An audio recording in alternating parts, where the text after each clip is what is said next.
Hey guys, welcome back to the channel, Jay Anthony. So one question I want you guys to keep in mind during the course of this review. Is the Rolex Explorer 11 6900 ugly? I don't know how I feel about it. When I first saw this thing, I actually thought it was genuinely really ugly. And now that I've had some experience with it, thanks to my friends at Panerai watch, it's growing on me. And I can appreciate it now that I understand it better. But I'm still not sure I'm in love with it. So without further ado, let's go ahead and get started. Customary wristwatch check. Today I'm wearing my PAM 287. I love this thing. Love the Italian history about it. It's a great piece. So the Rolex Air-King. You know, this is one of those watches that I have genuinely liked the older version of a lot. I mean, really liked it. I like the simplistic, you know, very minimalist dial on it. And the only thing I really didn't like about it, and the reason I never bought one, was this 34 mil. So when I heard that Rolex is coming out with this new version, the 40mm version, and it was going to be using the Milgauss case, I was extremely excited. And then I saw the dial and I was like, whoa.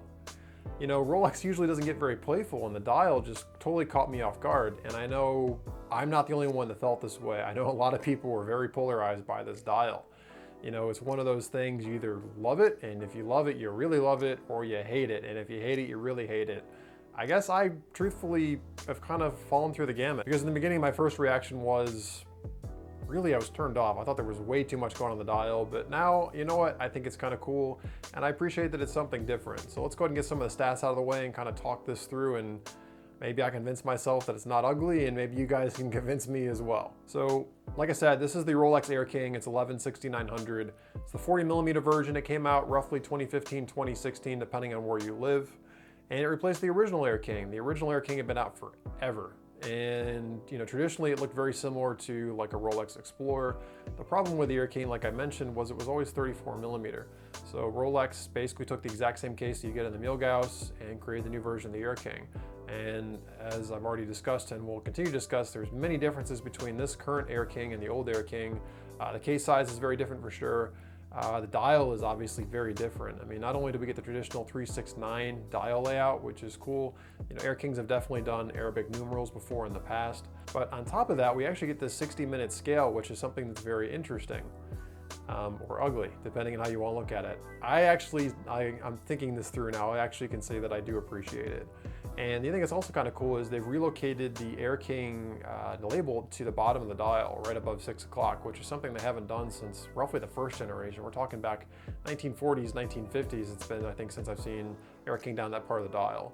So what you have here is an upsized case. You have a very playful dial. Speaking of the dial, as traditional Rolex, they did a really good job with it. So the markers and the hands are 18 karat white gold. And I understand that actually the Rolex crown that we're seeing here as well is actually 18 karat yellow gold, which is really cool. I mean, Rolex doesn't really cut corners, which is something that I really appreciate. The case, along with the bracelet attached to it, is traditional Rolex as well. You're getting that 904L stainless steel, which is very good because it's anti-corrosion. It's very corrosion resistant, and it's surgical grade. And as I mentioned in some previous videos, I work primarily in the medical device field. It's a high quality steel, and it's, you know, I think it's probably overkill for most people, but when you pay a lot of money for a watch, it's good to know that they're using a really good quality stainless steel. So as it's using the Milgauss case, you're getting similar specs to the Milgauss. It actually does have a lot of the anti-magnetic properties of the Milgauss, which is great. So if you work in a power plant, this may be the watch for you. It's really cool. What makes it also cool is it's in the oyster case, so you're going to get some diving resistance. You're not going to get Submariner specs out of this thing, but you are going to get pretty decent diving specs. And what do I mean by decent? I mean, you're going to get the standard 100 meters. It comes with the traditional twin lock crown, not the trip lock, but the twin lock is going to give you a good 100 meters or so. So, you know, you could definitely go swimming in the pool with this thing. You could take a shower with it, assuming it's been recently serviced and the seals are good. You can definitely live day to day with this watch and not really have to worry too much about getting it wet or having a problem with it. Now, I've spent a lot of time talking about that dial, and that dial to me is what really makes this watch stand out. And I'm sure a lot of you guys are wondering, you know, where did this design come from? This is really kind of way out in left field for something Rolex would do. Actually, believe it or not, and I say this kind of excitedly, because there's a lot of you that know me know that I'm a massive car guy. And this dial is actually inspired by some instruments Rolex created back in 2006 or so for a car. This car was supposed to be like the supersonic car, was supposed to go like 1,000 miles an hour. I think it was like Project Bloodhound or something along those lines. I really don't know too much about it, but I know that this was designed with influence from those instruments they created for that car, which I'm kind of a sucker for, so that makes me like the dial that much more, knowing that it has some of that cool car connection to it. And another thing that makes it special is it's using the newer Rolex 3131 movement. For those of you that aren't aware, the Air-King in recent years did get the chronometer certification, but now that they're using the 3131 movement, this has even better specs than older Rolex movements. So now they're keeping it to a standard of -2 + 2 seconds a day. And as you guys know, if you know chronometer specs, you know that that's actually far better than generic, chronometer specs. And Rolex is very proud of this movement. It also has a parachrome hairspring, which, as I mentioned, with the case combined, you're getting some really good anti-magnetic properties. And Rolex has a lot of faith in the durability of their watches, which is something I do as well. I mean, they've been proven. And they're gonna give you a 5-year warranty with this watch too, which I think is pretty generous compared to some people in the industry. Breitling has stepped it up lately, but a lot of watches out there are still offering 1 or 2 year warranties, which, when you have the option for a company to give you a 5-year warranty, it's nice. It's really nice that they give you something like that. And if the watch ever goes out of spec from that -2 + 2 seconds a day, Rolex is going to go ahead and adjust it for you for no charge, which I think is a great deal. And the other thing that's cool about this watch is, so you're getting the full Milgauss case, and because it's an Air-King, a lot of people used to confuse the old Air-King with the lower Explorer 1s, the older Explorer 1s, and there still is kind of that similar feel.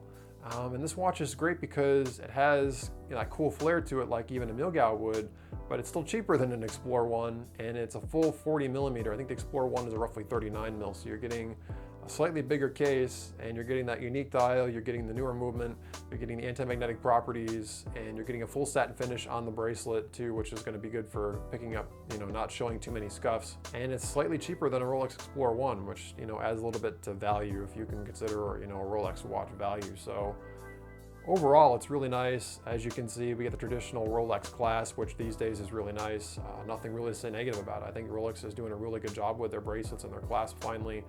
Screw-out links, as you would expect, solid links, solid end links. It's a solid piece, just as you would expect now from a modern Rolex. And the dial is very polarizing, but overall, I mean, this is a really, really nice watch. It's 40mm, it's a great size for everyday wear. You're getting the newer in-house movement, which has that great accuracy benefit. Again, ±2 seconds a day is fantastic. You're getting the 5-year warranty with it, and it's unique for a Rolex. It's not, it has a traditional Oyster case, but it has something a little bit different, which is pretty cool. And so going through the course of this discussion, I'm already selling myself on this watch, which is dangerous, as you probably can pick up. So anyway, guys, that's kind of my take on the new Rolex Air-King. What do you guys think? Let me know down below. How do you guys feel about this design? Like I said, I feel like it's slowly growing on me, although my first reaction was not solid. I know some of you guys out there, they'll think it's absolutely beautiful, and others would never give it a second look. So I'm really curious what you guys think about it. Is this something you guys would consider wearing on your wrist? Do you like the fact that Rolex took some risk with this watch and did something a little bit different? Let me know in the comment section below. Thank you very much, as always. Really appreciate the support. If you like this video, please give me a thumbs up. If you haven't already, please subscribe. Subscription somewhere around me right now, and hit the bell icon. That way you guys know my other videos are coming out. Please do check out the other content on my channel too. A lot of the questions I get asked on this channel, I've actually done videos on before, so I suspect you may find some of your questions answered in my other videos. And as always, guys, one last little shout out to my other channel, Coach J. Anthony. Thanks so much for checking it out. Latest video around me somewhere. In the latest video, I talk about the ways that I see people sabotaging their lives and really getting in their way and screwing themselves over.